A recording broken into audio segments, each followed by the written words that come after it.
anything at all were to happen to OpenAI, the ripple effect across the industry would be absolutely enormous. So, the big debate. Is this just a repeat of the dot-com disaster, or is something fundamentally different happening this time? Let's actually weigh the evidence, for and against. The case for a bubble is pretty clear, right? You've got the hype, this feeling that companies are just creating their own demand, and the whole system feels a bit fragile. But the argument against it is also really strong.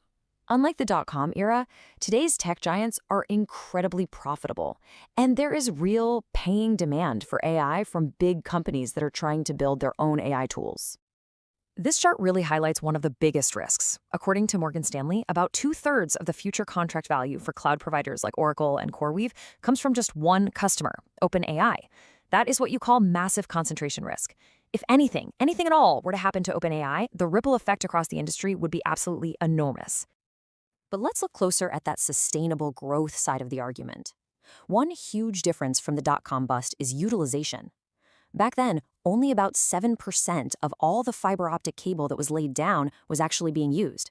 Today, data center utilization is hovering around 80%. The demand for that computing power seems very, very real, and the companies at the center of it all are financial fortresses, not speculative little startups. So, where does that leave us? There are specific things that all of us can watch to see which way the wind is really blowing. So here's your checklist. Here's what to keep your eye on. Watch those data center utilization rates. Are they staying full, and are they full of real paying customers?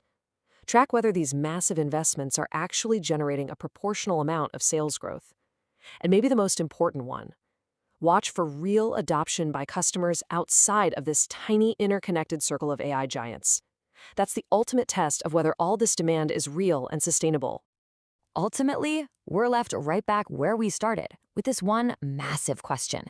This whole money go-round might be the necessary, brilliant strategy to build a truly world-changing technology at incredible speed. Or it could be a sign of a self-feeding frenzy that's completely disconnected from reality. The only thing we know for sure is that the stakes could not be higher.